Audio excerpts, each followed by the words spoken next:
Fuel stations in Nigeria increase pump price of petrol.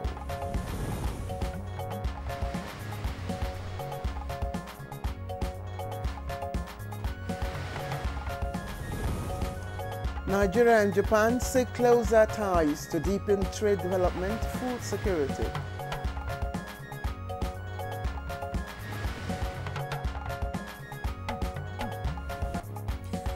Senate describes circumvention of financial autonomy for local government areas as exercise in futility.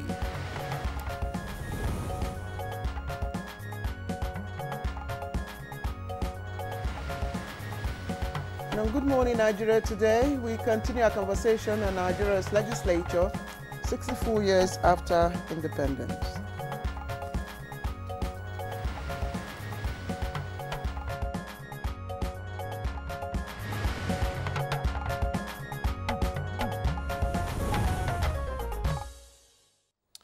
Well, Claire, we have to continue from where we stopped yesterday. You know, the guest had so much to talk about, but we were, pressed for time. For time, and the conversation was, quite robust. Yes, quite robust, and getting heated as at the time we're almost around. So today we have more time for them to speak on it. Hopefully.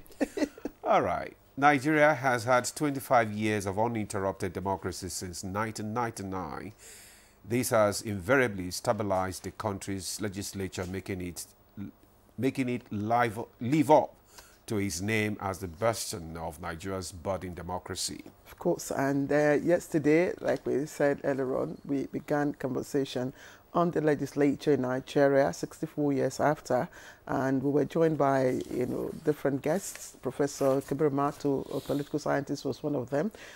He was here with us in the studio, and of course during his contribution he hinted, of course, at the history of Nigeria's parliament, which of course he traced to 1999. He said that was when it really began, and that the legislature is still a learning process.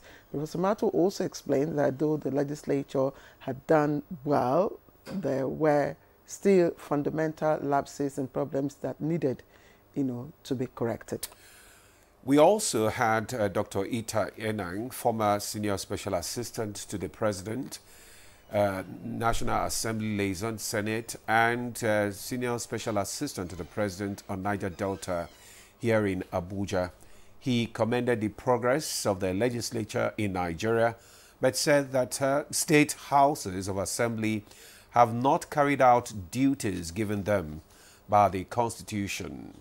Dr. Enang also expressed concerns that the National Assembly at the national and state levels are not carrying out enough oversight. Indeed, and when that came up, that was when the conversation started, and every one of them, yes, got heated up, and every one of them, had to weigh in on that contribution, and of course, we didn't quite exhaust, the angles to that. And our third guest also that was here in Abuja, an honourable member, Ejirogene Francis Weaver, who is Chairman House of Representatives Committee on Rules and Business, member representing Ughelli North and South, Udu Federal Constituency.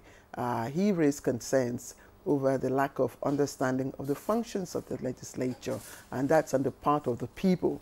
And he also insisted that for implementation is the job of executive, who should, according to him, be held accountable by all Nigerians. And that's true for us to have separation of powers.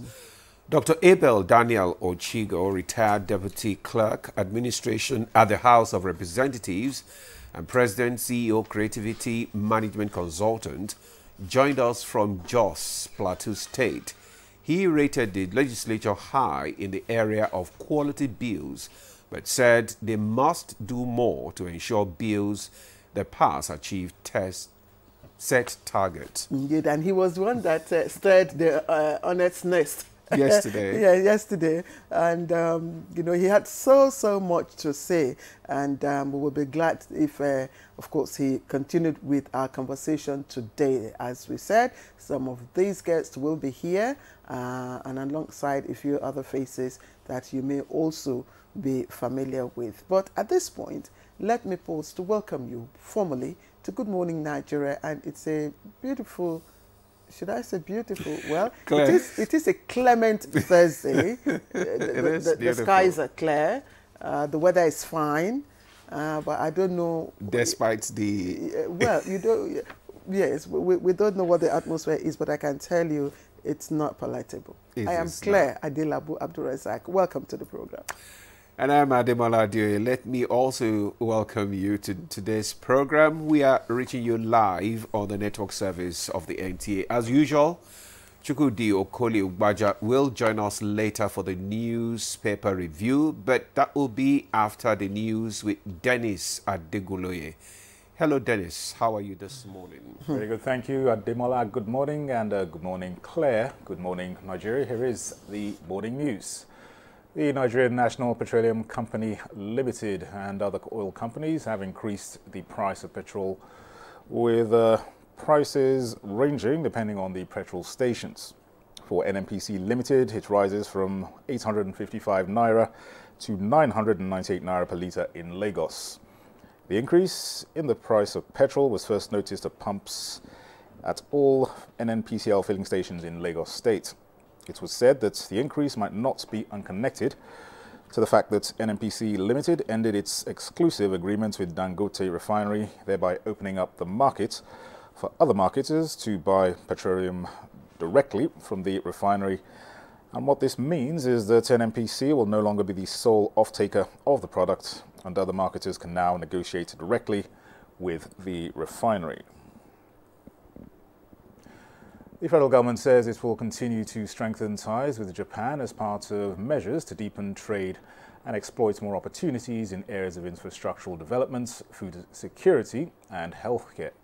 Vice President Kashim Shettima gave the assurance when a delegation of the Japanese government, led by the outgoing ambassador of Japan to Nigeria, Matsunaga Kazuyoshi, and presidents of the Japan International Cooperation Agency, Tanaka Akihiko, paid him a visit at the presidential villa, Abuja. Covers widely, but we need to make lots of efforts in health and medical sciences, encouragement of startups and in manufacturing, and power transmission in energy sector, and agricultural development. And so these are major areas that we agree to promote in the coming years. The Senate says attempts by some state governors to circumvent the recent Supreme Court judgments on financial autonomy for local government councils in the country is an exercise in futility. This is because it intends to amend all relevant sections of the Constitution to ensure full financial and administrative autonomy to the third tier of government. The legislators were reacting to allegations that some governors want to use state assemblies to enact laws to enable them to continue to draw funds from local government accounts. All states and local governments to fully comply with the recent Supreme Court judgment will alter any aspect of our Constitution, amend any section of our laws to ensure full autonomy to the local government administrations in this country, so that it will be recognized fully in action and in fact as a third tier of government of the Federation. And justice delayed is justice denied. This was re-echoed in the House of Representatives, where lawmakers called for an efficient justice delivery system that works for all Nigerians. This resolution of the House followed a motion on the floor seeking public hearings towards addressing perceived delays in justice delivery in the country. In some states of the Federation, cases at the High Court, which by their nature ought to be dispensed with within months, lasts between 4 to 5 years before judgment is delivered. Of the number of persons in our correctional facilities, I can say that over 60 to 70% are people who are awaiting trial. Well, that's the news for now. Good morning, Nigeria continues shortly with Claire and Ademola after this break. Please stay tuned. my administration took over leadership of our country 16 months ago at a critical juncture. The economy faced many headwinds and our physical security highly impaired. We found ourselves at a distant crossroad where we must choose between two paths: reform for progress and prosperity, or carry on the business as usual and collapse. We decided to reform our political economy and defense architecture.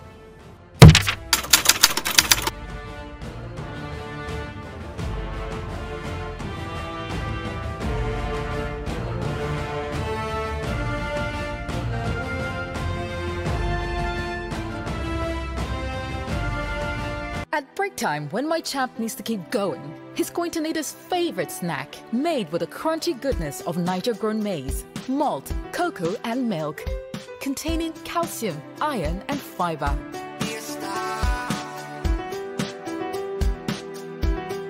Break time is crunch time, so give your champs this delicious crunchy delight to keep them winning all day. Milo and a Snacks, snack of future champions. Can you flex your vocals for us? It will. It could be one of your songs, by the way.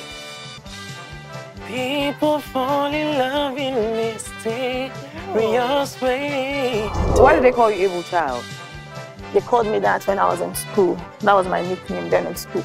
Any reason in particular why they called you Able Child?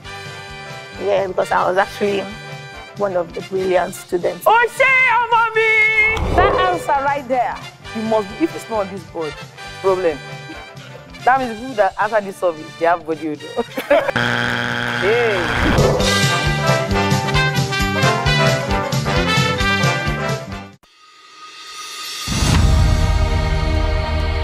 Nigeria means a lot to me. And Nigeria means peaceful cohesion. My country.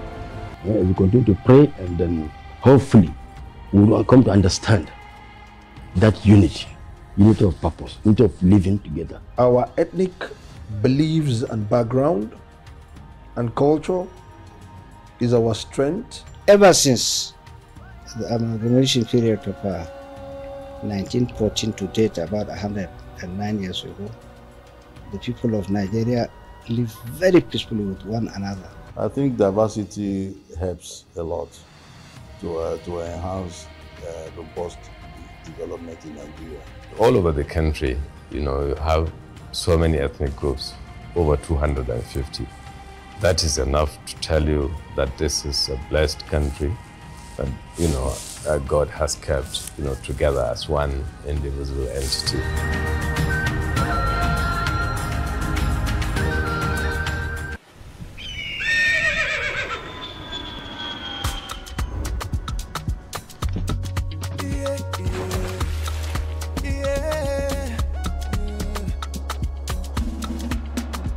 From the Atlantic across the savannah to the Sahara, we rise, a land of the free, we know they tire. We dream great, our spirit is undying. Resilient, rooted like palm tree, we sway in colors, with undying demand. We make solutions, we ignite passion, yeah. Ethnicity is unique, we have more than just a we are Nigeria, strengthening unity, we know they carry lives. We are Nigeria, together live the dream of a land with great destiny. We are Nigeria. I am the real Nigerian. Brought to you by the National Orientation Agency, NOA. Stays down, Nigeria straight back in the game.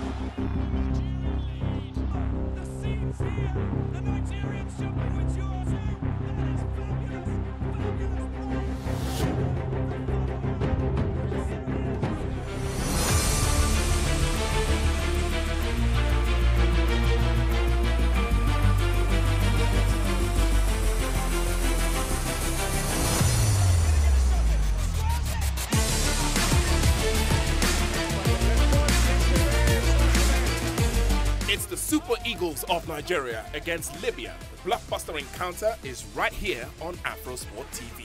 Don't miss the action on Friday, October the 11th at 5 p.m. West African time at the Godswill Akpabio Stadium in Uyo. It's Nigeria versus Libya on AfroSport TV. Be there.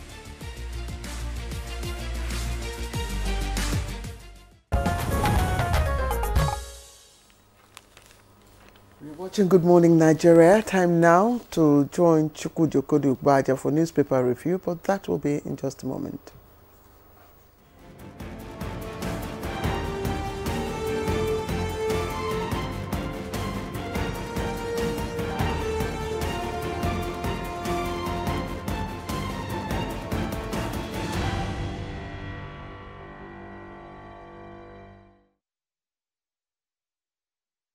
Well, Chooks is here. Chooks, good morning this beautiful morning. Why would I not be here? News and current affairs should never ever fail.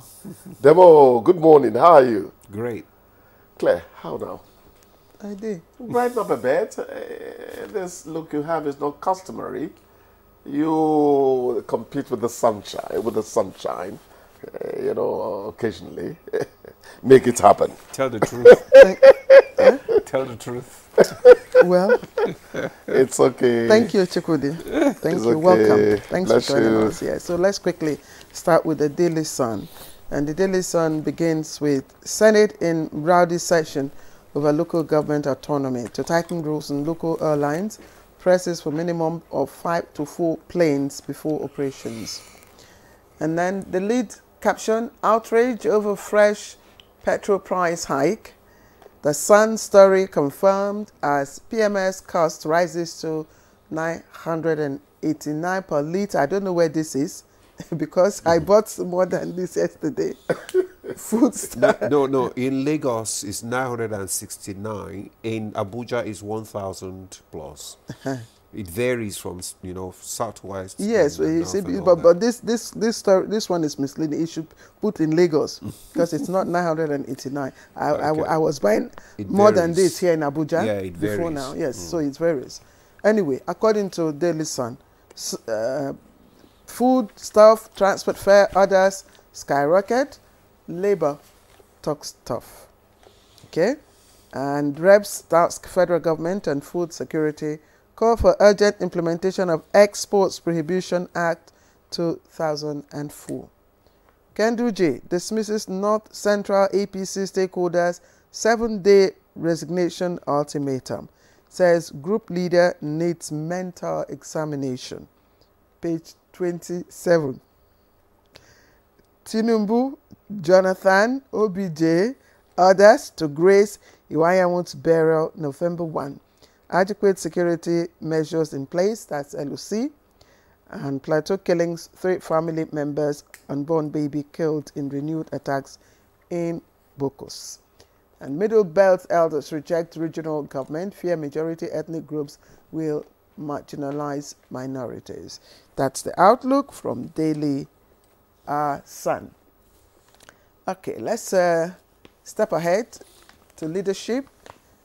And leadership leads with a number of stories on the front page. We start with Supreme Court on local government autonomy, says Senate. It's trending just below the nameplate there. Concerns over Nigeria's rising mental health cases, as of course today is World Mental Health Day. Details of that is on page 7. Labour laments new petrol pump price as queues resurface. Details of that on page 4, but it comes with a number of riders. Unions demand clarity on end game.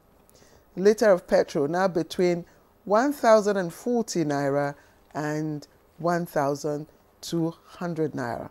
FG unveils convert now, pay later portal for CNG. Now, world ranking, only Covenant Varsity makes top 1,000. Middle Belt elders, of course, I had already read that before. Only 134 LGAs in Nigeria are open defecation free. That's UNICEF. And cholera kills 13 in Niger. Above the nameplate, federal government to strengthen tertiary education and strikes. And Of course, the picture here, Pope Francis holds a banner with a Lebanese flag as he meets with people on the day of the weekly general audience in St. Peter's Square at the Vatican yesterday. Ademola. Right, I have the Daily Trust newspaper with me, and just below the nameplate we have PDP crisis. Party leaders clash over Atiku Wike. Details of that story is on page 13. NNPCL, MPA, 507 others score low in Transparency Accountability Report. That's the stories on page 23. Bandits kill 11, abduct others in Katsina communities. Details on page 6. And the headline story reads, NLC demands petrol price hike reversal. Federal government denies involvement as NNPCL adjusts cost above 1,000 per litre. It is unbearable, citizens, and new pricing unfavorable to us, Ipman. The details of that story can be found on page 4. Concerns over hurdles to mental health care in Nigeria. Details on page 3. Woman, 4 grandchildren die after taking PAP. The story is on page 20. Federal government finalizes plan for zero VAT on pharmaceuticals. And also Plateau LG poll, voting extended amid hitches. Chooks. Yes, Demola is a ding-dong affair. Was it... Demola is a ding-dong affair. Yeah, was it Ole Fatoyinbo or Ernesto Konko when football got stalemated? They had a way of... It's a ding-dong affair. The petrol thing has become a ding-dong affair. I'm even, you know... I'm even, you know... Is it excited? Yeah. Interested in the fact that the NLC can still speak up about this matter. I think the situation has almost knocked everyone silly, apart from, except the NNPCL, that is, you know, at the helm of affairs concerning this. Everyone is just tired. People are tired. Actually, besides the fact that the price keep going up, yes, you don't even have the petrol to buy. No, yeah, it's not having the petrol to buy. Yeah, immediately I read petrol stations yesterday or 2 days ago that the off-taker role of the NNPCL is no longer there. That means go and get your petrol from Dangote. I knew that something was going to happen again. So I think at this stage you begin to actually expect some stability, because the Petroleum Industry Act has kicked in, as it were, fully, you know, which we have been evading because this ill wind has not been blowing neither Claire nor Chukudi, you know, good, including Demola. It's unfortunate in the sense that if you actually speak to people in government, they don't have a lot of choice. They are left between the rock and the hard place concerning revamping, bringing back life into this economy. What we ask, we are not economists, is the measures being taken, are we sure they are the best? Are there options that we could have gone for and all that? Otherwise, the truth is that government is practically broke. They told us, they made it clear to us that even what we needed to service, I didn't say payback principle, the loans, it was beginning to outpace the earnings. So something had to happen. The question we ask at the end of the day is, are we doing it in a dialogue situation? Has action become so unilateral that the ordinary Nigerian feels estranged? The communication that is required. Yes, the president communicated when he broadcast to us on October 1. But I feel that the agencies, not the president this time around, please, the spokespersons should still speak about these things so that Nigerians would feel that we are in this fight together. You know? Someone said yesterday, during Vox Pop on the Please stations. push up your voice a Someone- bit. Have you been dazed so much by petrol price? Permit my countenance. It's okay. Yes. You know, It they say happens. don't look at the face. Yes. It is what is coming out. Yes. All right.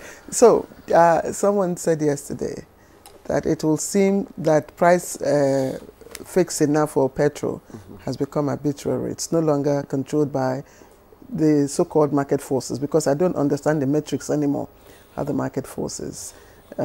Today, the price, it's like you turn on your tap. Yes. So, you know, you turn it off, you turn it Yes. on at will. Because I really did not understand. Yeah. Permit me, I'm an art student, pure and whole. Yeah. So I don't understand the connection, the nexus between the reason that NNPC gave, which is that, okay, now I am no longer an exclusive purchaser of fuel from Dangote. Yes. The window has been opened for other marketers to buy. And as a result of that, I am increasing, my cost of pump price. Yes. So I don't understand how that works. No, the logic is, if more people come in to buy, prices crash, isn't it? Yeah, well, if more people come in to buy, prices crash. But the real leveler of all would be when it is no longer Dangote only, that is the private refinery owner. I mean, it's a substantial, production belongs to Dangote, at the private level. When you liberalize enough, make it possible for other people to join in, at a point, even Dangote, however huge he is, will have to remember that he has competitors on the top. That is well noted. So can we move towards that earnestly, since it seems that the Petroleum Industry Act has kicked in fully now? Chukwudi, again, I know That's the impression I Demola have. doesn't want to say I am anything. also an art student. Demola doesn't we want are to just conjecturing so that the experts you bring in would nice it up. No, Demola is one of the bourgeois. He lives. He lives. Yes, he's Your one. days, He doesn't your want to days say by anything. PMS, Yes. Demola is demolished by Yes. pump price. You know what? I'm not. I bought yesterday. No, I'm not. I bought yesterday at 1,075 naira. Claire, Not even the 1,040. is the whimsicality of it. Because some Nigerians are beginning to think that NNPCL wakes up, the other, partakers in this deal wake up. If you like say we never raise this individual. Exactly. It still remain though. Yes, it still remain. What guys go tell you say, we don't understand these guys again, no. I don't understand what they do. Chukwudi, And it's you not can't funny. blame them. Well, it's not funny, but if you don't inject honestly, humor into trauma in it's not life, funny. And God help you. hypertension knocks on the And door. God help you So if, let's smile. if we are like those, who ride on the four wheels with the, those of us who You're still talking use, into my life. those of us who still use, the old Peugeot, and that conserve. No, if you're still doing that double carburetor that the best line has, You'll be drinking you're in fuel like trouble. this. No, I'm not in trouble. They are in trouble. They are in trouble. And Who are the they are phasing out those cars. Who are the day? Fuel efficiency is it now? They are in trouble. So at the end of the day, again, let me repeat. A level playing field that enables even the modular refineries can become part of the deal. That is when the market forces, Claire is talking about woodwork. When you know you are not the only one who can dictate the pace. Anyway, we have very limited time. Today, I know there's a lot of mental challenges there in town now because of all these challenges that we're going through. And today is World Mental Health Day. And I'm very particularly delighted at the focus. Mental health at the workplace. Yes. So it's not only... Demola, Claire, because of my experience, I'm dealing with a case of aphasia, sugar, hypertension, and dementia. You don't want to experience that for any of your relatives. I'm handling that in my home now. So when you mentioned mental health, I almost cringe. Many Nigerians, the problem we have on the continent is that we think that it's only when people go raving mad that we should be concerned. Even depression is part of mental health that needs to be looked into. So we need to wake up and recognize the early signs. Because in my own case, they will tell me, if you had come when you started seeing, you know, differences and all that, maybe we could have helped. But somebody said, no, the kind you have seems to be progressive.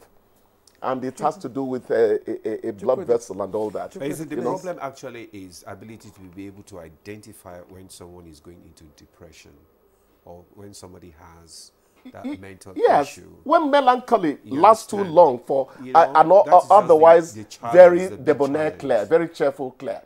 And it lasts for up to 3 days. For crying out, take her to a doctor. You know this story of this small boy that trended on social media for a long time.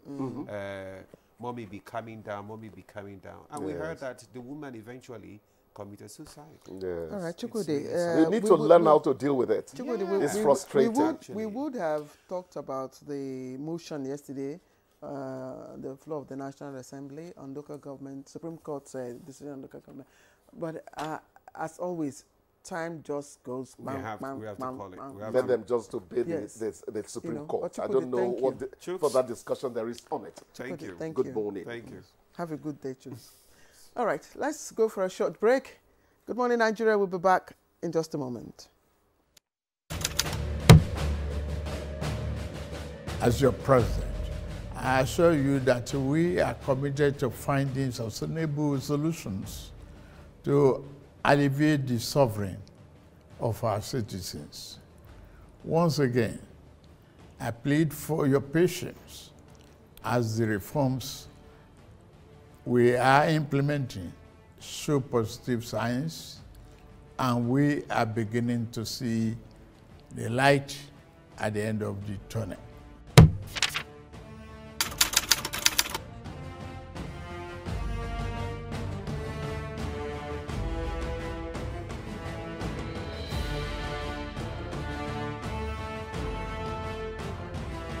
At break time, when my champ needs to keep going, he's going to need his favorite snack, made with the crunchy goodness of Niger-grown maize, malt, cocoa, and milk, containing calcium, iron, and fiber.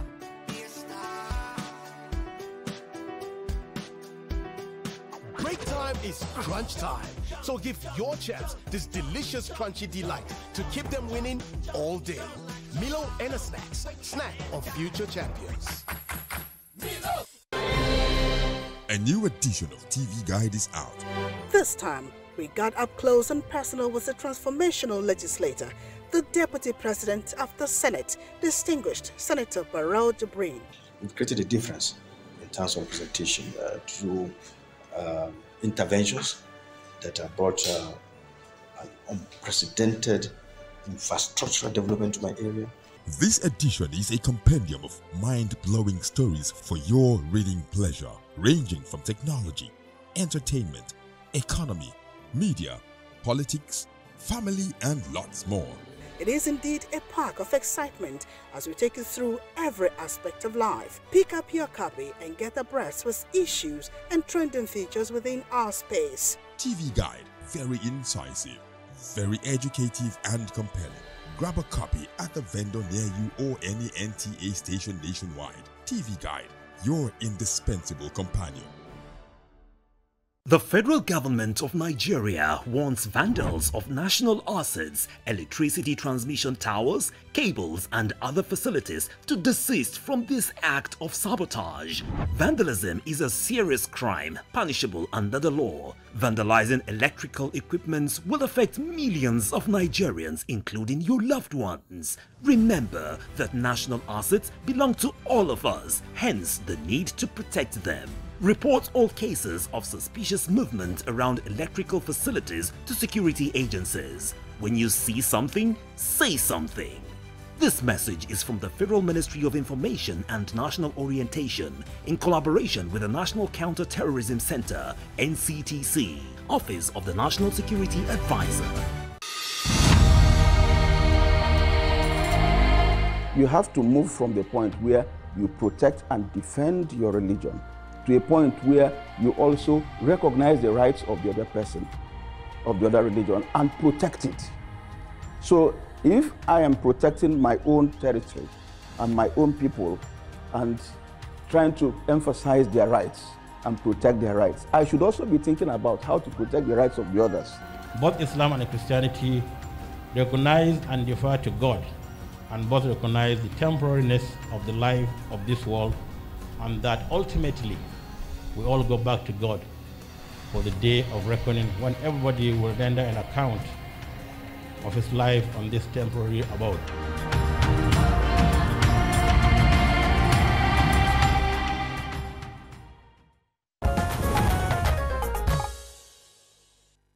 This is still Good Morning Nigeria on the network service of the NTA. Let's now listen to excerpts from our first conversation on the legislature in Nigeria 64 years after independence, as compiled by Oyeyemi Ajayi. The legislature is doing very well. The first law always is the budget, the Appropriation Act. And that is what the executive has to implement. And every year, the legislature has not failed in carrying out that responsibility. In fact, in the last 5-6 years, it has always done it in such a way that the country has been returned to a January to December budgetary year, such that you could do effective economic planning, businesses, and all of that. Talk while I was in the assembly. And a number of lawmakers told me, went out to do primaries, and then people tell you, we don't care whatever you are doing there. We just want you to, share money to us and all that. You don't go there and be speaking grammar. What we are interested in is what comes to us. That's why I'm talking about, is it about legislative infrastructure or is about stomach infrastructure? So I think we need a very serious public education for our electorate to understand that the calling of a member, the calling of a lawmaker is not just to come, it's not to come and then get money at all costs and then cheer around and all that. But so let people understand what is lawmaking. The economic challenge we have today, the way that the economy of this country has descended into, the collapse of the currency is found on the doorsteps of the legislature. Yes, because if the legislature, not the present executive, not the present set of the legislature, is consistent legislature, it is a consistent failure of the National Assembly to find out the level of implementation of the budget. It is the failure of the legislature to find out the activities of the central bank. It is the current state of it is the failure of the legislature to hold the NNPC to account. Quantum of production, how much have we released for our refineries? To what extent has those refineries gone working? Now, NNPC has descended to just negotiating market price of crude of Dangote. They have forgotten that they gave money for refineries to be revamped and so on and so on. So, and the legislature, when it's faced like this, Nigerians should stand up. I believe that we should. The people should stand up, and the legislature should stand up and question the NNPC. But then, of course, by the time the legislature continues to behave in a manner that is funny, not doing what it's supposed to do, any bill that is dumped by the executive is given expeditious, passage without going through the necessary protocols of legislation. I think that's what Nigerians should be worried about, not when there is peace. And I'm worried when the legislature begins to sing the praises of a sitting president or a sitting governor. It sends jitters in the minds of a lot of people because ideally, people expect confrontation. I don't expect I expect that there should be collaboration, but every collaboration, not confrontation. Fine. No, collaboration, not confrontation. Every arm of government must get its own constitution. Look, it is the constitution that assigns rules and responsibilities to every organ, every level of government. I'm sure you must have, had a feel of what we had to go through yesterday. It was quite a robust conversation, and the issues that were unresolved or left, unresolved, we will attempt to do that in this episode, and that's why I'm very glad to, of course, be introducing our guests. But before that, let me thank Oyeyemi Ajayi for compiling that excerpt for us. So, Dr. Abdurrahman Abu Hamisu is a political scientist and public affairs analyst, one of the new faces today, but of course a familiar face on Good Morning Nigeria.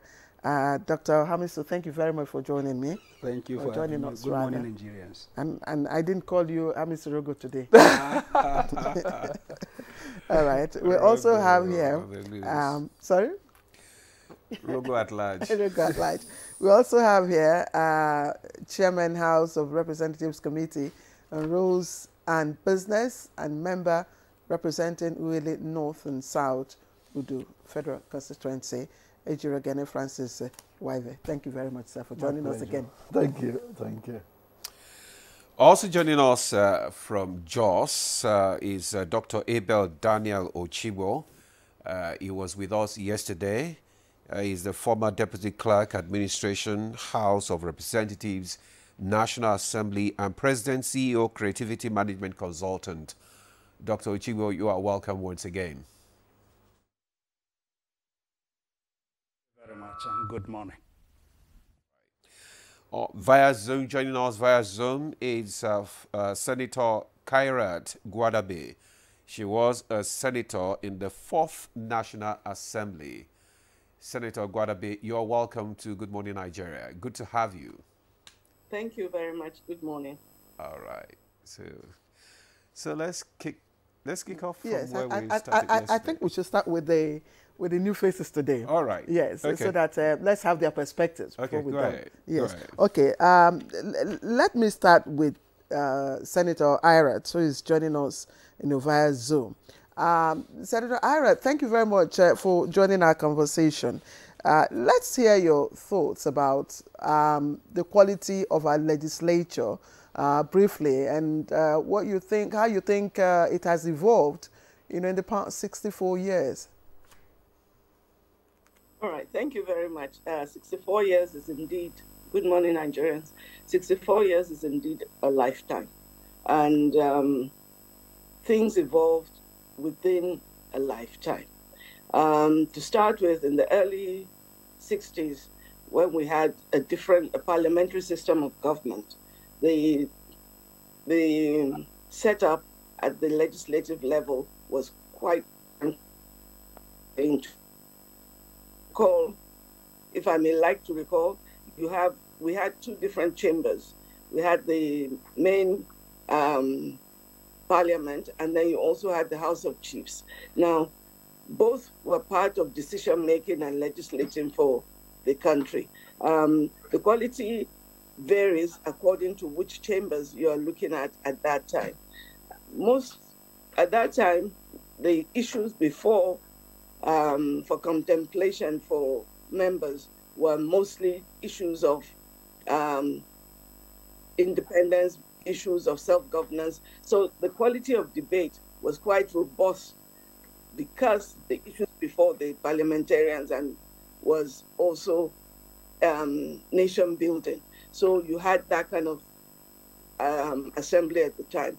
By the time you come down to 1979, the quality was quite different because the system that was used was a presidential system, which portended a different kind of mode of election into the chambers.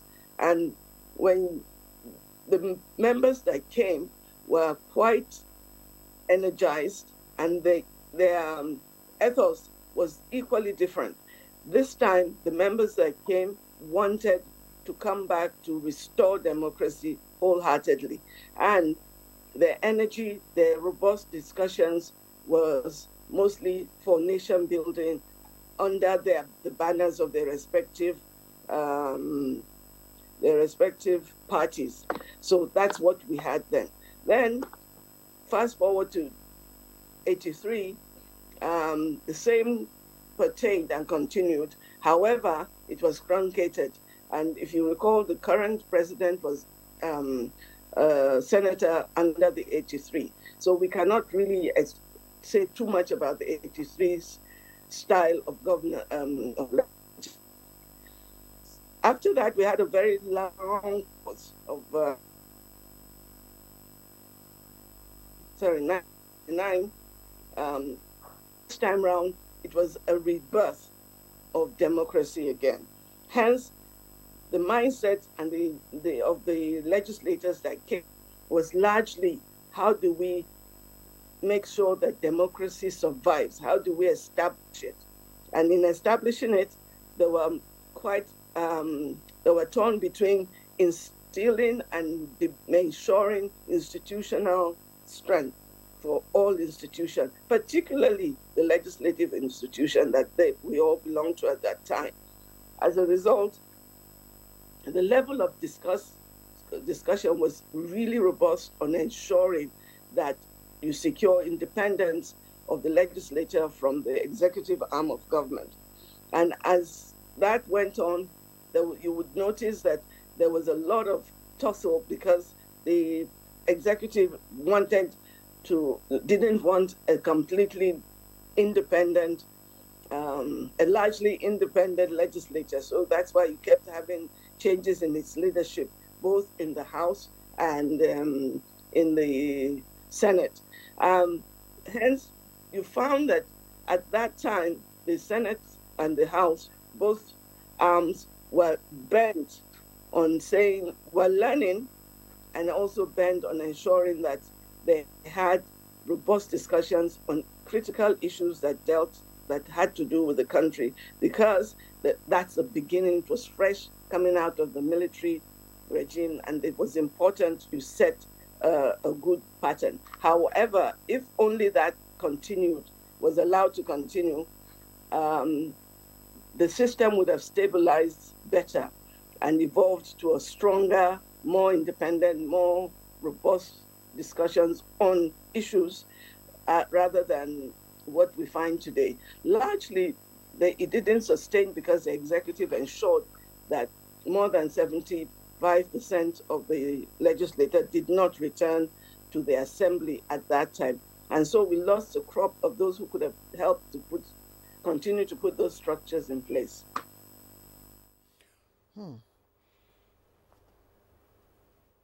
When that was the fourth assembly.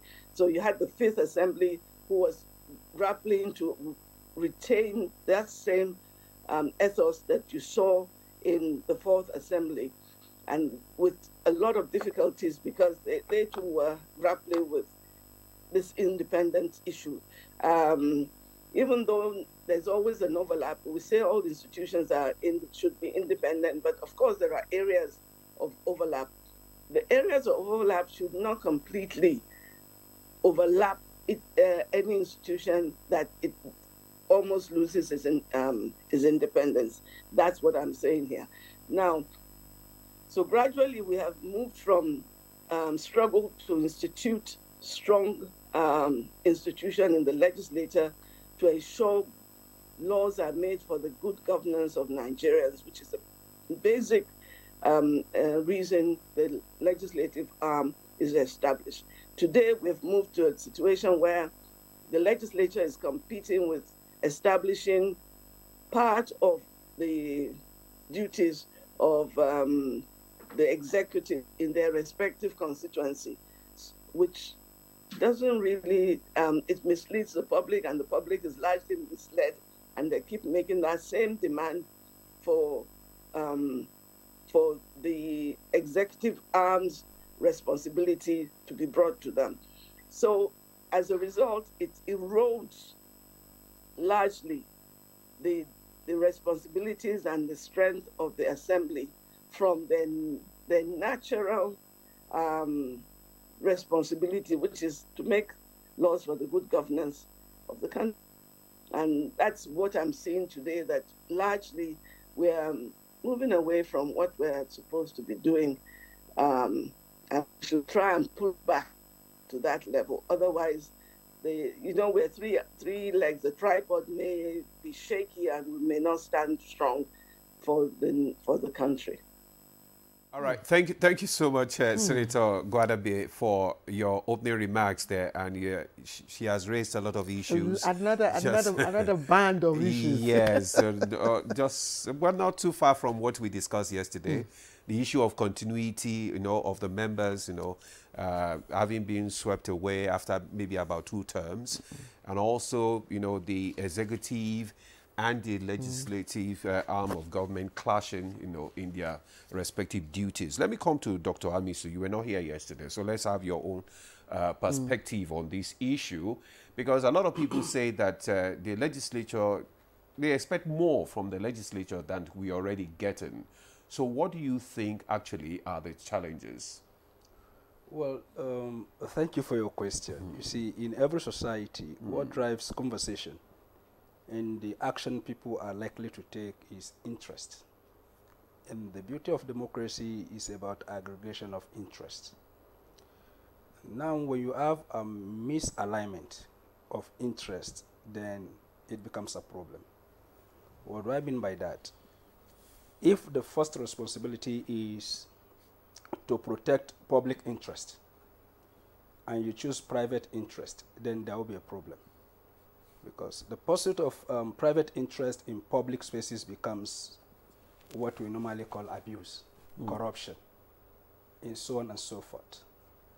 So the clash in Nigeria over time is the clash between public interest and private interest. Okay. And so people go to office with the promise to protect private interest, public interest, rather. But because they are not insulated from the society, you find them pursuing rather private interest to stay afloat in order to serve public interest. So what the speaker yesterday referred to as public infrastructure has become part of our political culture, because everybody believes if you are going into public office in Nigeria, you are going there to make money. So because you are going there to make money first before you serve us. So the bargain always is what is in there for us, because we are sure that you take care of yourself first before you take care of us by providing the needed public infrastructure like educational infrastructure, healthcare delivery, roads, and so on and so forth. So the first thing is, what do you have for us? So it is not out of place that all of those are happening. But I want to say something which is very critical. In other places that you see the legislature performing, it's not by the writing of constitution to say, okay, this is a constitution, you and I will do A, B, C, D, the other parties will do, just the way we have it in Nigeria. If you go to Europe and other places, legislature is a manifestation of struggles that have taken centuries. The parliament in Britain dates back to 875 AD. Wow. Yes. So before you come to 14th century, when there was Orange Revolution. And what was the revolution? The revolution was simple. I needed to clarify this background so that we can come to what is happening in Nigeria. When the monarchs became too powerful, and the poor persons, the entrepreneurs that have the ability to form companies, navigate all the continent in the world in search of what they can take back to Britain, were doing that. Because of the greed of the monarchs, they continue to tax these persons. And these persons have workers that they needed to pay. And they always enlighten their workers to say that, look, we can't pay more because we are paying tax. And these persons want more. And that led to a lot of debate, discussion, rioting, and so on and so forth. So what did the monarchs do? Okay, those of you that are going abroad, maybe we don't have information how the workings are, so can we start talking? This is the basis upon which Parliament was formed. So Parliament in almost European countries that you know is an aggregation of middle class. Those that are in between the poor people and the nobles who are wealthy. So there is a middle class. There is a middle class. And that is the concept of a middle class. Those that are in between the poor persons that are being employed and the wealthy, especially the royals. So these were the people that constituted parliament. And it's supposed to act as a brake on the wheel of progress in terms of the burden that is being imposed on them, that they are in turn imposing on those at the lower cadre. So that parliament is the conscience of the polity. Yeah, I align myself with my teacher, my mentor, Professor Mato, when he said that the parliament needed to do a lot. And as Senator Kairat Godabi said, so that at the end of it all, it's not about lawmaking because their work is cut out. Lawmaking and then oversight. But for me, lawmaking is not even the problem. The most critical thing that we need is the oversight. So that questions are asked. You don't just present budget and then last year we gave you 8 billion and you didn't do anything with it. No anything tangible that anybody can point to. And we said because it's a government and government is a continuum, we give you 12 billion. So what have you done with the 8 billion? So, and that is where I'm coming to. You see, if democracy should fail today, I will not blame the executive. I will blame the legislature. Because all over the world, we know the way the executive work. And that is why even those that framed the 1999 Constitution, right, said we should have a parliament, not even at the federal level. And one of the mistakes we are making is we look at parliament from federal level. And nobody is talking about parliament at the state level. Nobody is talking about parliament at the local government level. You go to some local government in Nigeria, perpetually you don't even know when the councillors sit. They are there, they are taking their salaries, and then at the end of their 3 years tenure, now 4 years, then there is election and they go back or they don't go back. Now, I guess with this local government autonomy. We're beginning to see some changes. But the state has autonomy. Well, we need, because don't even go there, because that has its own issue as well. Yes. You know, we all saw what happened yesterday at the National Assembly. Yes. Emotion was moved. But let's keep that, Demola, and bring in Dr. Ojigbo.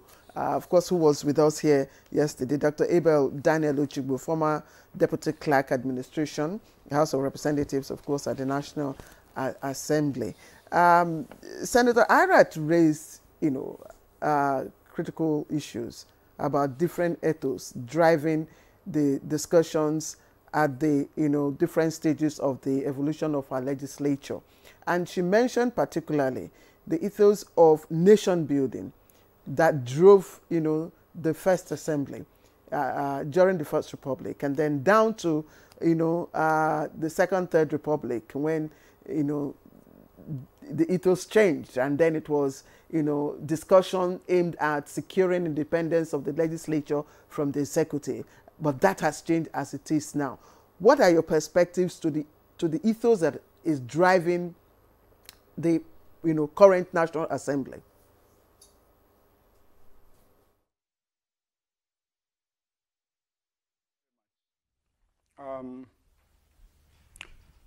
Let's remind ourselves that the stipulation of the Constitution in Section 4, subsection 2, is that the National Assembly shall make laws for the peace, the order, the good government. And I believe that these are all part of the ethos, Such laws, as prescribed in the exclusive legislative list and so on. So the question to us is, have we lived up to expectation within the parameters of these stipulations? And I think that is where the real challenge is. Yes, I listened very passionately to the comments of Senator Gwadabi. And it's very clear, just like we said yesterday, that there is a gap somewhere. And yes, there are success areas, but I think there is a lot to still have done. From the legislature that, like I said yesterday, used to be seen, relatively speaking, as a very timid one, it's reinvented itself to some extent in certain ways, but then there is a lot to be done. And let me paint a comic conundrum here.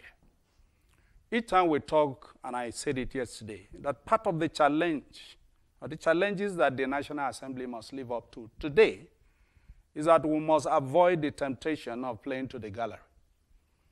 What's the comic conundrum I'm talking about? Of all the structures that we have each time we hear of public gallery, I think the one where people recognize so much is that of the National Assembly within the chambers. When the presiding officer sits, particularly in the House, you know, he faces the gallery. That's the public gallery. We recognize the gallery for a number of reasons. That's where we keep our visitors when they come. You know, members of the public can sit there, watch proceedings. We keep important VIPs there and so on. But then, the main business of the legislature is within the hallowed chambers. We call it hallowed. It's so respected. But then, when you don't play to the chamber, you don't play to the plenary, the temptation is that you will soon start playing to the gallery. But the gallery is not your main business. So I think that is one big temptation. And the National Assembly must watch out for that. Secondly, the issue of sticking to our prescribed assignment, our roles and functions. Today, another great temptation is the fact that and I think Senator Gwadabe tried to mention something close to that. The doctrine of separation of powers, you know, engineered by the principle of checks and balances. Now, there are certain dispositions that we see sometimes that seem to run counter to this principle and this doctrine. And how do I mean?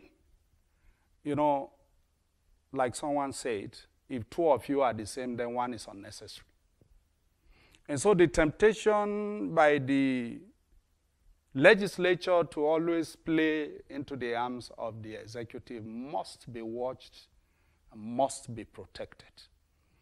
You are carved out so that you can check the excesses of the other arms of government. And I think we must not, you know, fail in that assignment. And now let me end up by talking about the public perception. Today, the public perception of the legislature is at a very low time ebb, and that should worry all of us. That is outside the fact that, like I said yesterday, most legislatures are held in contempt by the citizenry. And that is understandable because the collective will, the collective aspirations, and if you like, the frustrations of the people, normally they would like to see their lawmakers. Now, let me give you this example. Some years ago, I was somewhere in Nasarawa State to deliver a lecture. And the moment I was introduced as coming from the National Assembly, now you could feel some kind of palpable opprobrium right in the hall there. And I knew I was in trouble, except I moved to heal that mindset. I may not deliver any lecture. And I started by asking them, what do you think of the National Assembly? I mean, it was just an open-ended question. And come and hear the comments, the invectives, and all kinds of unpreachable descriptions of what the National Assembly was. In fact, one told me, say, we see you the same as all of them. And I made it something to laugh about, and everybody felt free. But at the end of the day, I asked them, I said, who is to blame? Who is to blame? And then that was where the solution came. And at the end of the day, we agreed that, yes, we were all in it. The Constitution gives you the power of recall. But have we succeeded in recalling anybody from the National Assembly, even if he or she was not doing well? A friend told me a story that they met somewhere and they knew someone who had signed to recall a member. And later on, they all reneged for whatever reasons. And he asked him, but your signature was there. He said, no, no, no. What you saw I signed there was I just signed to collect fertilizer. So, and if you remember yesterday, I said something that we are all in it. The citizenry, all of us talking at all time, most of the time, but we should make sure that we encourage the National Assembly to be what it is. We should not be adding our own baggage of issues to it. Otherwise, I think we are likely to descend into what I call a democratic legislative tailspin, but God forbid.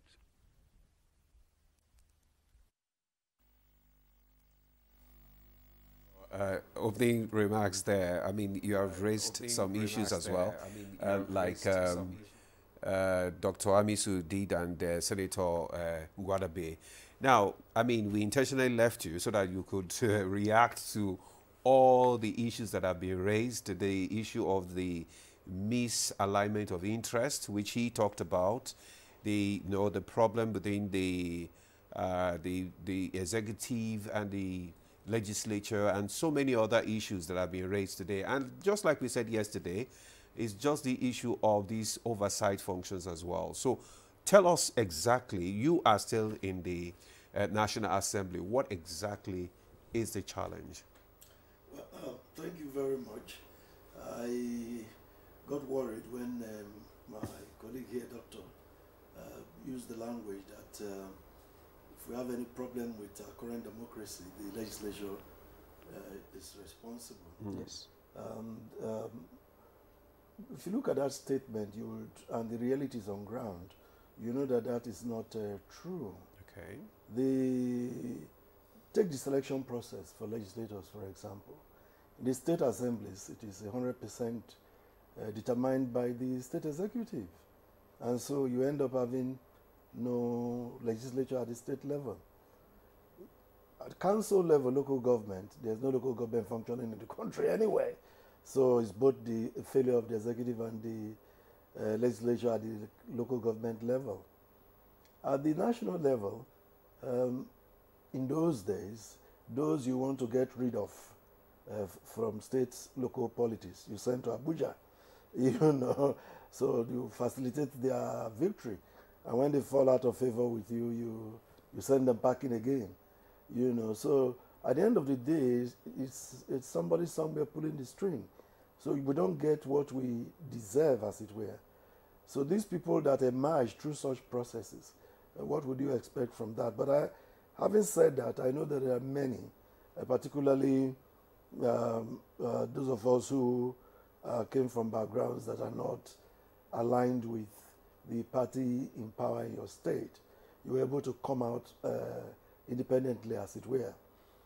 So there are many who are noble men in the National Assembly and in other legislatures across the country.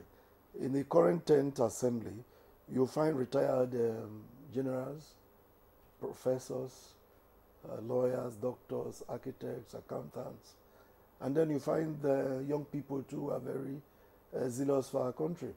So, but to use one brush, to just look at everybody and say, oh, everybody in the National Assembly is not serious, is after stomach infrastructure and all of that.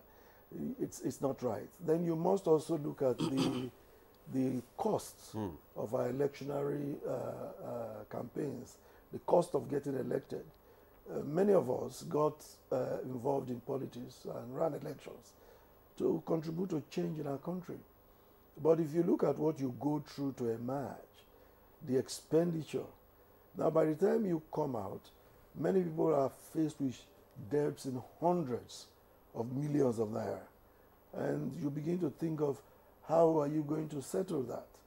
You know, if you're a man of conscience, you want to live within your means. And if you are very sanctimonious, you want to take an exit immediately. This is not a place for you because you now need to spend that, because before you pay a quarter of that, your debt, another election is here. And you have to go, it's a circle.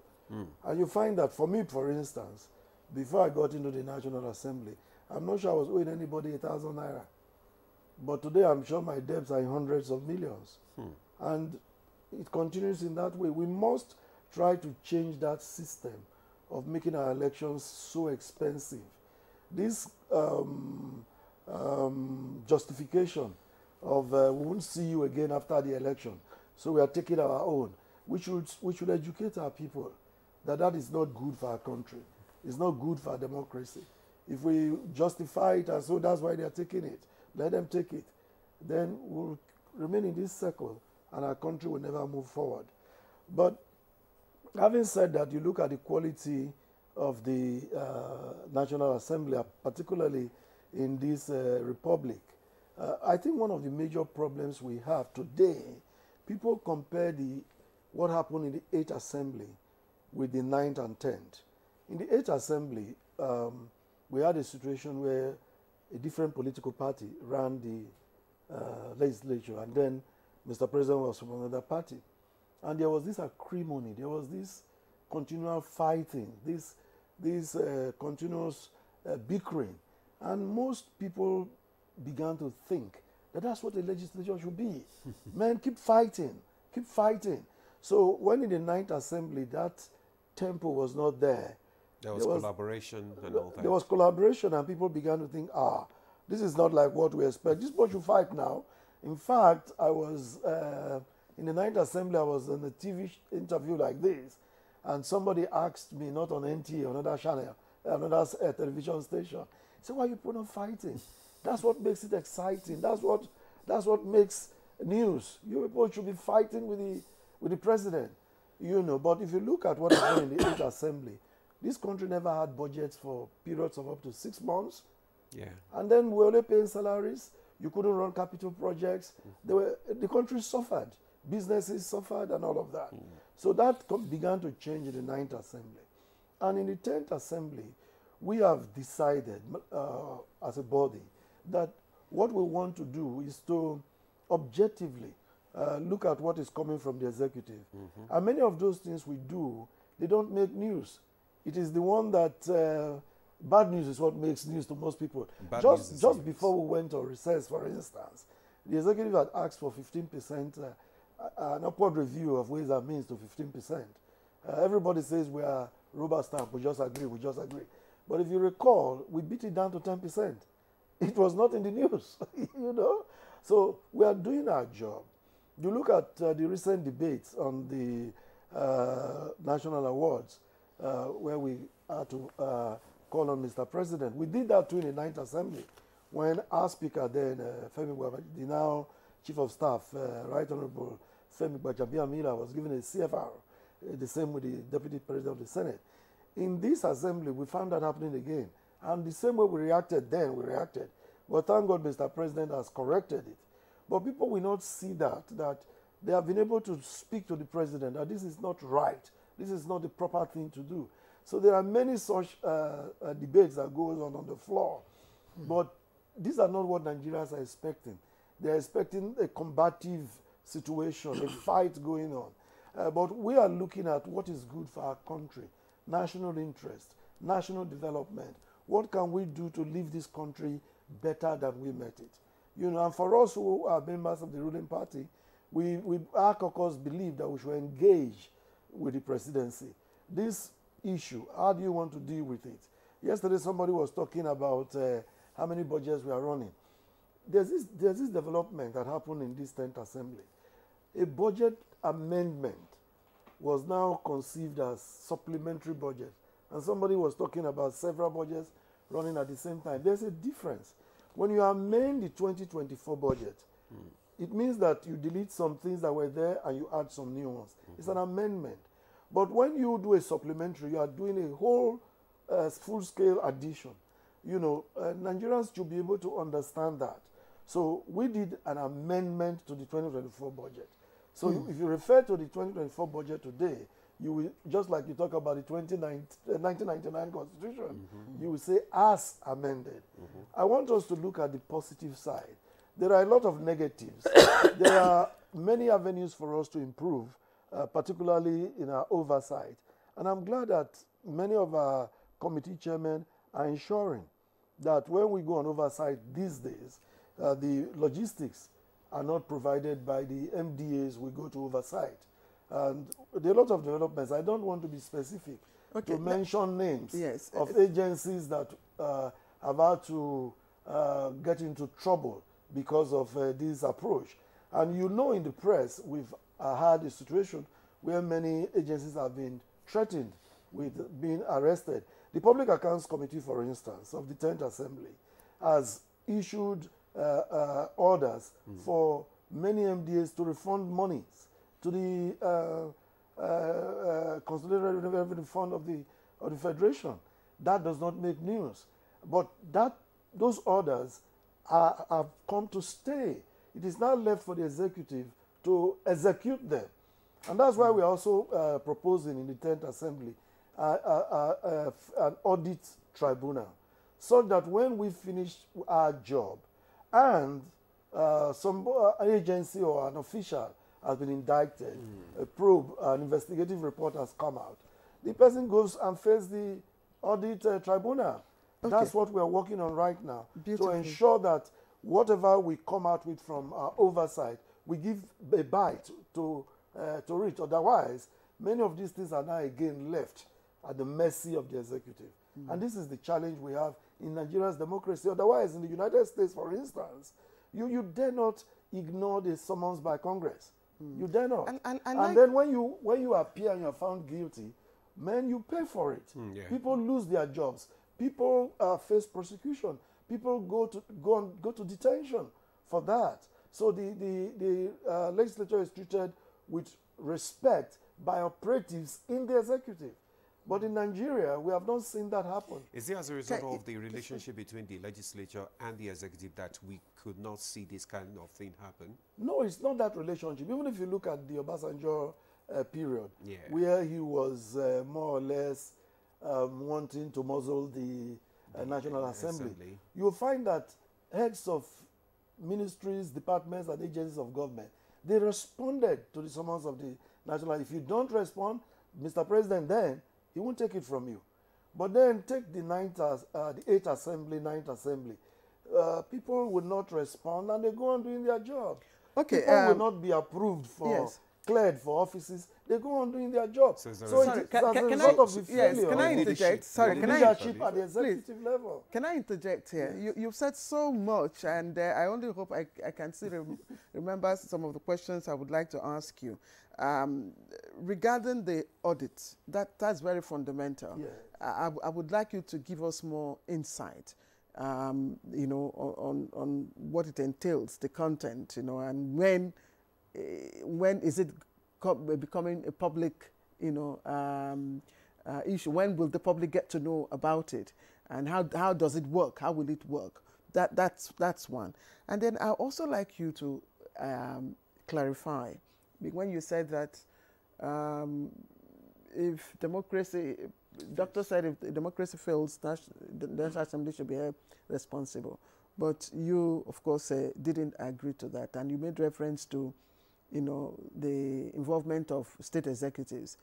And I'm asking, democracy is simply listening to the voice of the people, and as leaders, giving them a voice and acting in the best interest of the people. And the best interest of the people is, for instance, they're able to go out to the petrol station, buy fuel. They are able to have 24-hour electricity supply. They are able to travel to and fro, you know, safe, pay school fees, security, infrastructure, and all. Are you now saying it is because the blame should go to just the state executives because they allowed people to come to the National Assembly? Is that what you are saying? No, the point here. Are you shifting, you know, the blame now to the state executives only? Yeah, not only, but executives have a bigger role to play in this. I'll give you an example. We have done the Electricity Act. We have amended the Electricity Act, and now it's no longer on the exclusive list. What have state governments done to catch on to this? You know, look again at the way state governments have related to their assemblies. In Edo State, for instance, in the last 8 years, has there been a functional state assembly? And this is an act of the executive. Those are the kind of things I'm talking about. Then come to the national. We here in this 10th assembly, for instance, the House of Representatives, we have passed the Audit Act, or the Audit Bill, as it were, not yet assented. In fact, it's going to the Senate for their consideration and concurrence. Now, that act replaces the Audit Ordinance of 1956. That's for the good of the people. All these kind of things ensures that there's probity in government, and that built on that, that's where the tribunal, the Audit Tribunal, comes up, so that when you are caught by the Audit Act, you face the Audit Tribunal. We are hoping that when this gets to Mr. President... Is it an act now, or still, you just said it was a bill? It's a bill at the moment. So it's so not it has yet an not, act. yes, it's when not it yet an gets act. to Mr. President, we're expecting that he would give assent immediately, such that this... And the interesting thing about this is that this is even referred to in the Constitution, but in the military era, it was a military tribunal, as it were. So there's a need to give it a legal backing for it to become a civilian thing. To give it force. Yes. Force of law. Yes, like the Public Accounts Committee in the military area was military and more tied to the executive. But in the Constitution, the Public Accounts Committee, which is the only constitutional committee, is operating from the legislature. So that tribunal that we are working on now, we hope Mr. President will give speedy access. When that happens... Is it a private bill or an executive bill, or...? It's a private bill. It has to be, because we have got this blame that you do all these probes, you do all these audits, nothing come out of it. And we are thinking, what do we do to ensure that after we have found somebody guilty, as it were, you have said return so and so amount of money, and you pass this on to the executive and nothing happens, and people keep blaming you, what can we do? So we are thinking that the best way out of it is to set up a tribunal, specialized tribunal that will deal with such cases, so that when anybody, heads or agents of any of the MDAs, is caught in the act, you face the tribunal and you know that there's consequence for that. But if you think that if it goes to the executive, you are part of the executive, nothing will happen, then the country won't move forward at all. So there's a lot of improvement that will still take place. This example I've given you is one of those that I expected that the media will pick up. And, you know, but you're just telling us. No, but our other paper is in the public domain. Our debates are in the public domain. But you will not get this from the media. Take the discussion on the award for the speaker. You know, somebody moved a motion to amend the original motion that we should reject the CFR. And that motion was stepped down. But the next day, the papers went ablaze. House of Reps refused CFR. And that was not the key thing. In fact, that was not the issue. That's why that's why when we call upon you, you answer, when you come, when you oblige us, you throw more light, and you know people get to know what you're doing. Now the audit bill. I think he has raised a lot of issues concerning media as the fourth estate of the realm. Because the way we project, you know, some of these issues as well tells more, you know, to what is happening. It will help to probably change the mentality of Nigerians, because it's what we bring out that Nigerians will react on. I agree, but I still yes, because would like members of the National Assembly to be responsive to press invitations, especially, you know, conversations like this. You invited me yesterday. Yes, but you're just one of the few. You're just one of the few. Just like you said, good news is not always trending. It's only the bad news that trends. Okay, we want to go, but you say you want to. Okay, yes, I want you want to respond. I want to say some of that I stand by my words. Okay. Yes, for the following reasons.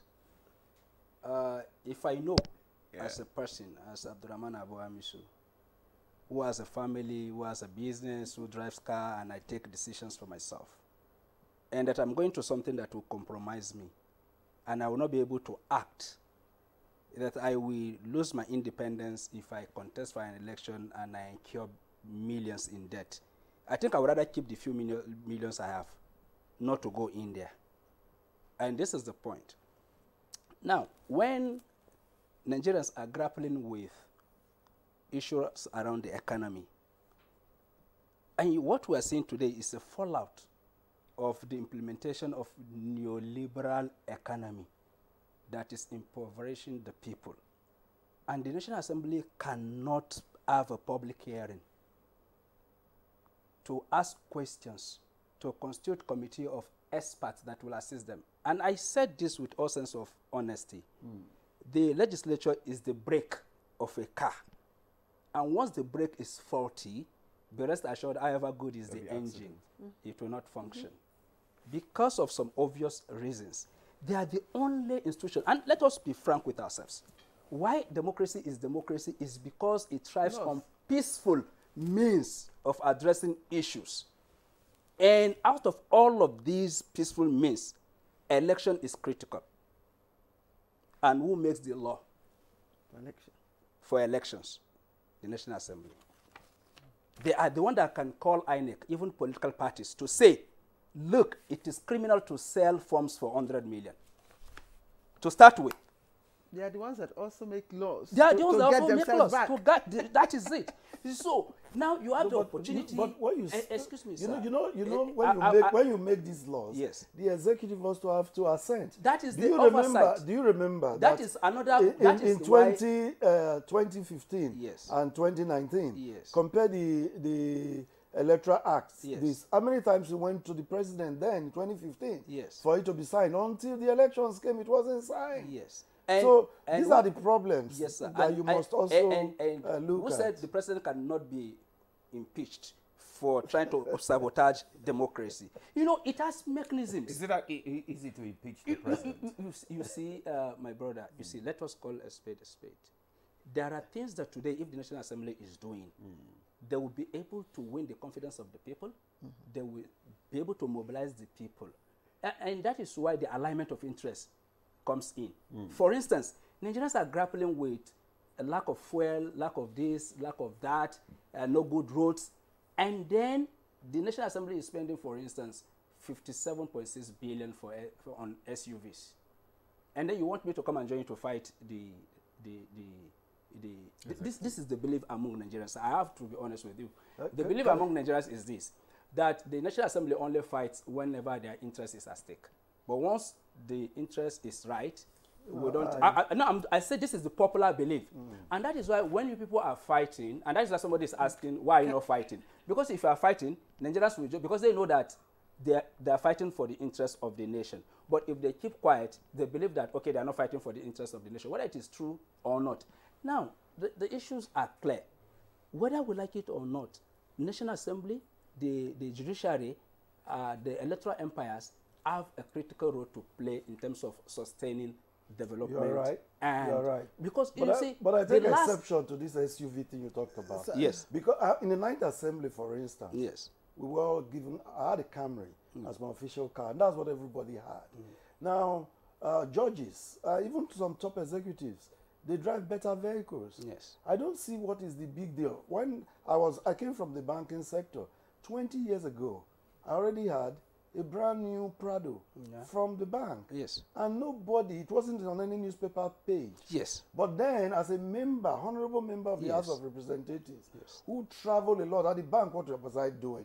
From my house to the bank and back, and that was it. But this time, I had traveled to my constituency and back, and several oversight visits. And with the state of things in this country, I get a Camry in the 9th Assembly, and the country went wild. And then in this assembly, I get a Prado that I started driving 20 years ago. And then everybody makes noise about it. But I think we are, for an academic who subscribes to this popularist thought, because what you taught us in school, general studies in 100 level, is logical thinking. Yes. We have a responsibility, those of us. I saw a professor who made a post. Education budget is this. Meanwhile, 469 people are sharing this. Yes. A university professor, I gave him a call. You really believe this post you have made on social media? You taught us in school. Is this money being shared by 469 persons? Have you heard of the National Assembly Service Commission? Have you heard of the Nigerian Institute for Legislative and Democratic Studies? Have you heard of the National Assembly Clinic? Have you heard of the bureaucracy of the National Assembly? Do you know that every day millions of naira are spent running the place? So those are the kind of things you think. So you think he now wants to narrow it to say everything is put on a pot and shared among forces. Okay, so when an academic person from that background talks in that light, it worries people like me who think that education is a solution to many of the problems we have in the country. Yes. Member, please. Dr. Hamisu, please, let's just take a break. Yeah. When we come back, yes, we'll continue because our conversation is on 64 years of Nigerian legislature, and we'll be going to Senator Irat Gwadabe when we come back from this break.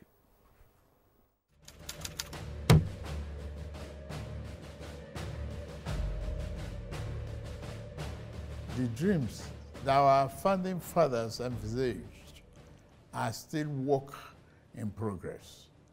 Every day, we put our hands on the plow, determined to do a better job of it. While it is tempting to focus on what has been left undone and where we have stumbled as a nation, we must never lose sight of how far we have come in forging and holding our country together.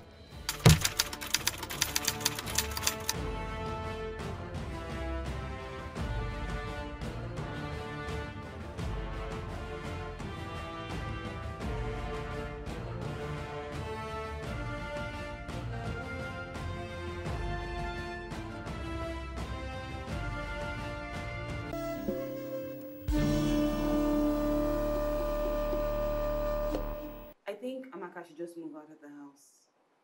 Yes. No. Standing out of the house is not the right thing to do. Oh, there you go again with your sentimental family stuff.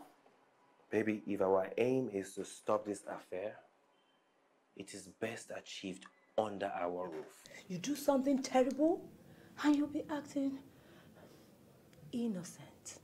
What are you going on about? Don't ask me that question again. You couldn't even control yourself in the presence of our visitors. What are you accusing me of, woman? My son, I don't know how serious you are with my daughter, but there's something that needs to be done urgently before you move any further.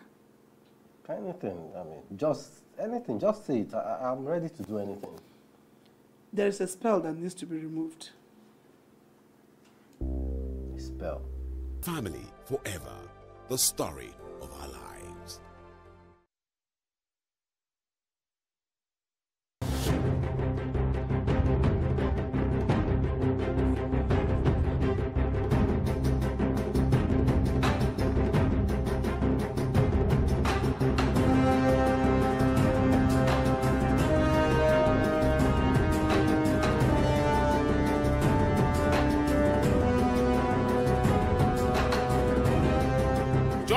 On Afro Sport TV as Libya's Mediterranean Knights host the Super Eagles at the Matazo Bendinia Stadium in the AFCON 2025 qualifiers on Tuesday, October 15th, 2024, live on Afro Sport TV at 8 p.m. West African time for what promises to be an unforgettable encounter in the AFCON 2025 qualifiers. Afro Sport, your freedom of sport.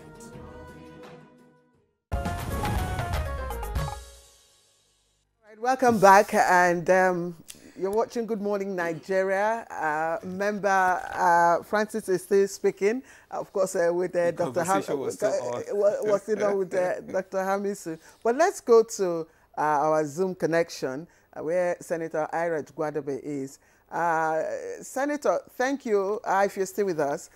First, I'm wondering if during your time, that's the 4th National Assembly, if you had a situation where an issue was deadlocked between the legislature and the executive declined to act, act out the legislature's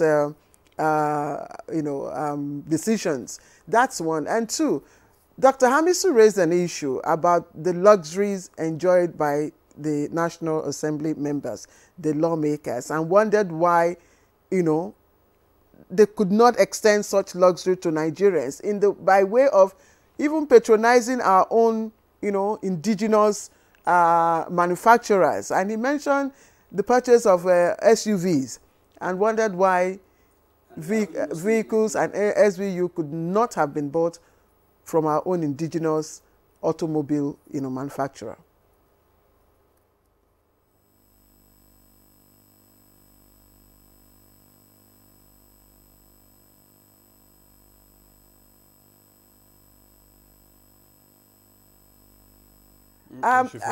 Senator Irad, I don't know if you heard my questions.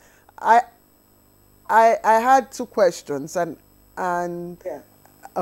Okay. Please go ahead if you heard me. I heard you. The first question that you asked was about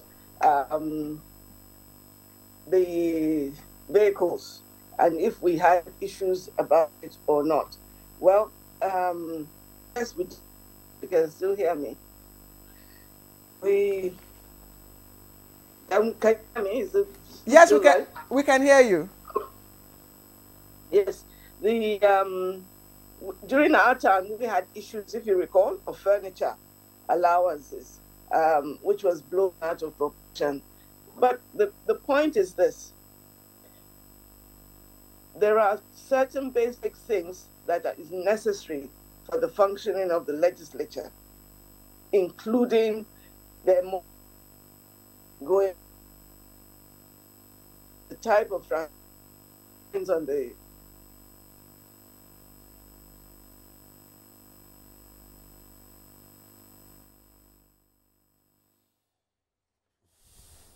Oh dear.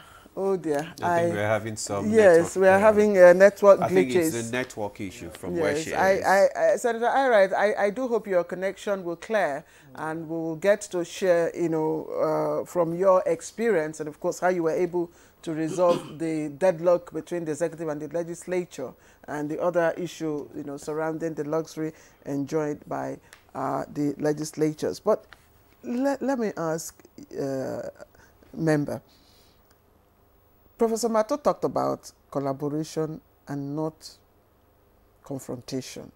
And of course, that the National Assembly is popularly known or publicly known as rubber stamp and all of that. Now, what from your perspective is collaboration and what is confrontation? Yeah, let me even define this rubber stamp. There are legislatures around the world, even in Africa, whose business really is to just rubber stamp what the executive is doing because that's the way they are set up. That's what they are set up to do. In Nigeria, it's not exactly the same.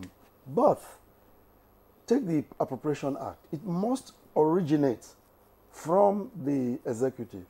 There are other places where it could originate from the legislature.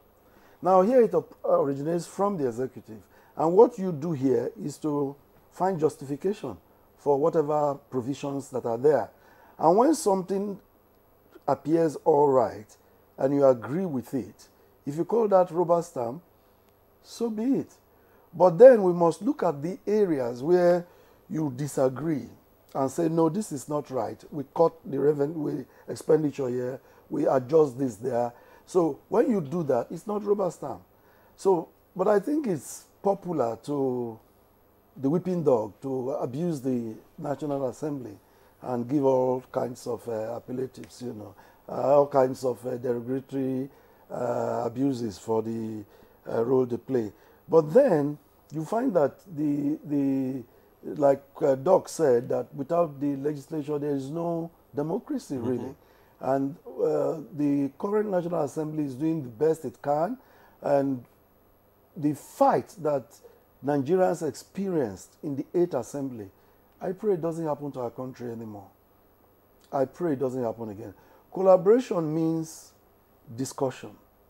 It means dialogue. You bring in the budget, you first bring in your MTF, the fiscal policy paper, We agree on oil benchmark and all of that, volume of production. We agree on what we want to see in our country in the next 3-5 years. There must be that meeting point. Then the budget comes. Then you look at the specific provisions and you question them. Then you go on to do the oversight that is necessary. That is collaboration. But where the budget comes and you say, we are not looking at this budget unless Mr. President bows before us. It makes no sense. That is, to me, is playing to the gallery that the former NAS official was talking about via Zoom, you know, and some petty, selfish power tussle between both arms, who is superior.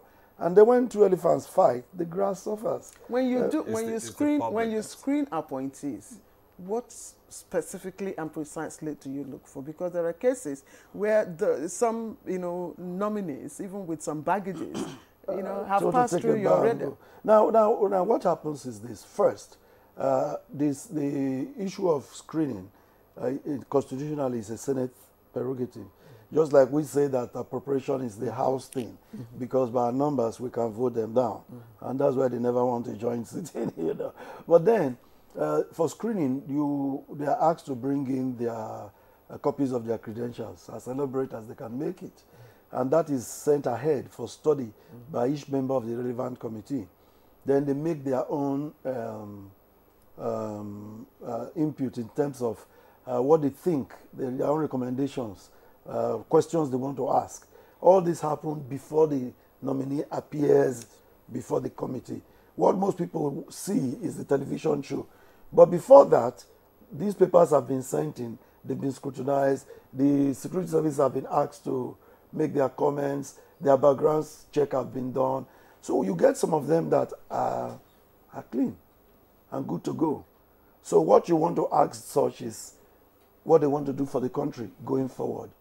But then if you have those who have just left service, maybe a senator who is just left service, you don't really have a lot to do in that camera cover, that news coverage time, you know. But these kind of checks take place before the public engagement. We've almost forgotten Jos. Yes, I wanted to call your attention to that. Let's go to Jos now, where we still have Dr. Uchibo. And Dr. Uchibo, I also wanted to speak to this issue of collaboration between the executive and the legislature. I mean, how do you think they can work better, for the betterment of, of the country? And the issue of these oversight functions that keep coming up, and what do you think? How do you think the legislature actually can improve on their oversight function and for the betterment of the whole country? Thank you very much. Yes, let me restate that the National Assembly or the legislature, and I think we are all agreed on this, represents, whatever democracy is in the life of any country. It is the scepter, it is the totem, if you like. It is the crown hair of democracy. And there's nothing like it. And by the way, there's nothing like a bad legislature, but perhaps there could be someone bad in a legislature, and we must clarify that. Like Honorable Ejirogene said, and I agree, there are quite several very honorable people, people of worth in the National Assembly. And yeah, there are problems. Some of them came hoping on the wrong information. And I've personally encountered this. I've seen members who told me, said, well, before we came here, we were told that after every committee meeting, this is what should be there. Why are we seeing a different thing? And like he rightly said, yes, and they confessed. we came under that impression. But what we are seeing here at the committee meeting is the chairman and the clerk just telling stories and grammar and giving us pieces of paper. So that is wrong information. And by the way, before I forget, I think the challenge also is that the information machinery of the National Assembly should be well overhauled to liaise with journalists. We have a committee, whole committee on information. And it's not just about waiting for heated moments to start talking. There are issues of education that we must take the public through. And I said it, I think, at one time here. There's so much misinformation about the budgeting process, and people will not know. You call white black, you call black white. And because the National Assembly will always be the whipping, if you say anything that is like, you say, no, no, no, no, you are trying to support, but it's not that.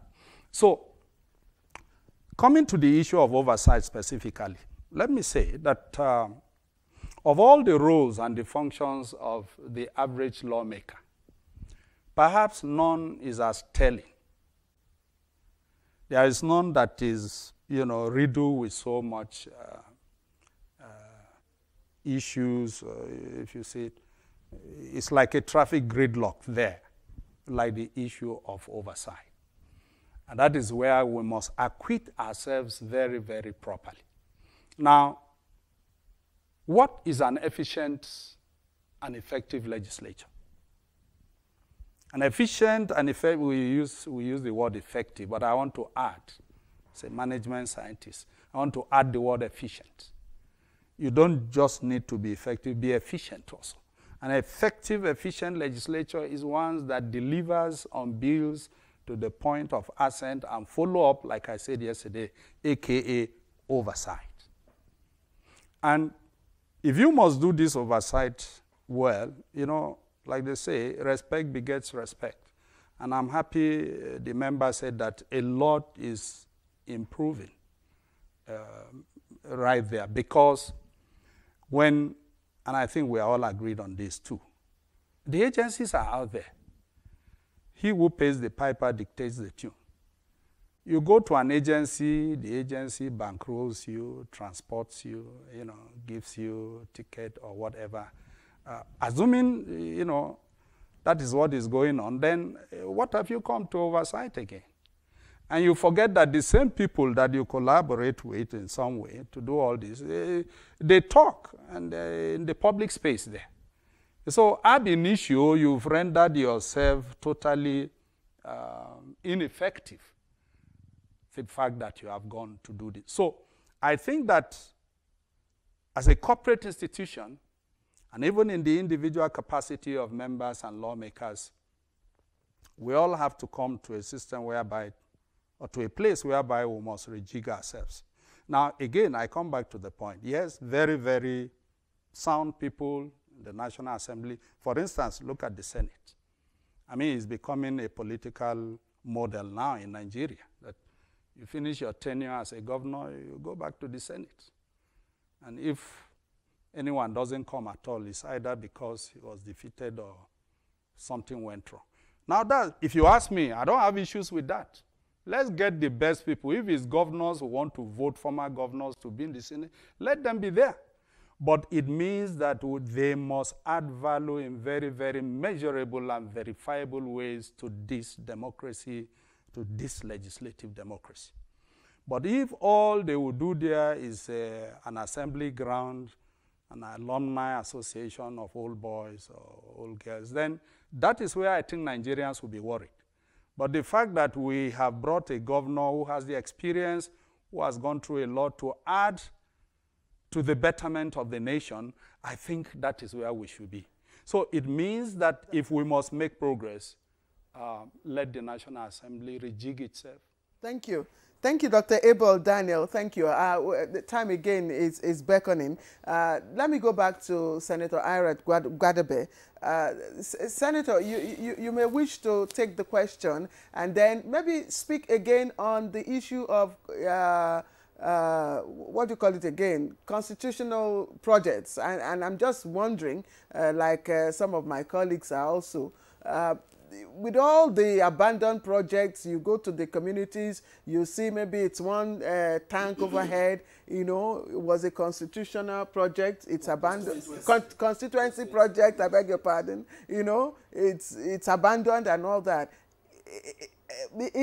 I don't know, is it still relevant? Extremely. The term constituency project was brought in in the Fourth Assembly. We took the ideas from some other legislatures. Now, the idea is this, people misunderstand it. Each department of government, ministries, have their respective budget for a year. Am I still on? Hello? You are? Yeah, they have their budget for the year. And in drafting that budget, I'll break it down for you now. Let's say the Ministry of Water Resources decides the part of their budget that year is going to be to provide boreholes rather than major reticulation. Now, in providing that borehole, then it will be that opportunities will come up where the National Assembly could have the legislative input as to the location of those boreholes. And that's what is referred to as constituency projects. It is the executive that provides the location, and they are the ones that will execute it. However, the collaboration is that the National Assembly member will identify the location where it will be located. And as a result, it is that ministry that should have oversight to ensure that those projects are done and they are functioning. Now, where the breakdown occurs is there's sometimes very little link between the legislature and the constituency plus the ministry. If in a community, a borehole that was brought in may be under the name of that particular lawmaker, National Assembly member, the committee should be set up in that location to monitor the functionality of the project and report to that legislature when it breaks down, so that they can now inform the respective executive sector, which is the ministry, to go and fix it. But so where you see breakdown, that's what occurs, lack of going back and forth and regulating all these are government projects, not necessarily that legislator's project. The only thing the legislator is supposed to do is nominate the location where that project will be done. However, the deadlock that you see will be when the oversight function is being performed by the National Assembly itself. And they push those recommendations. Sometimes the executive does not respond positively to execute this project. And I'm happy that the audit tribunal is going to be in place soon. It is for the benefit of all of us Nigerians. And when it comes to the public misunderstand legislative projects, because the misinformation is that the money is given to the honorable member and he now comes and he puts it there. No, the funds are not necessarily given to them. And that is the idea that government, being in the legislative arm, it's not, you're not executing anything. So how can you attract as much federal presence to your constituency? It's a struggle to get that done. Well, thank you very much, Senator. We have to cut you short here because of our time is well spent. So we just want to thank you very much for your contribution on today's discussion. I'm talking about Senator Kairat Gwadabe. She was Senator in the Fourth Republic, Fourth National Assembly. Thank you so much, Senator, for coming on Good Morning Nigeria. Thank you. Thank you. Also, let me just thank Dr. Hamisu, Abdurrahman Abu Amisu, political scientist and public affairs analyst. Thank you so much for your contribution this morning. Thank you for it. And Honorable Waive, thank you, Chairman, House of Representative Committee on Rules and Business and member represented Ugweli North and South Udi Federal Constituency. Thank you so much. It's my pleasure. All right, so we hear more from you. Also, we want to thank Dr. Abel Daniel Ochigwo, former Deputy Clerk, Administration, House of Representatives, National Assembly, and President, CEO, Creativity Management Consultant. Thank you so much, Dr. Ochigwo, for joining us yesterday and also today. Thank you for your contribution. Thank you so much. All right, indeed, we'd like to say thank you to everyone who's joined us for this conversation. Today, conversation has been very robust, but it hasn't ended yet. We'll find time again to revisit this topic. And I'm Claire Adelabu Abdurazak. Bye-bye. All right, I'm Ademola Adio. Thanks for joining us. Have a wonderful day.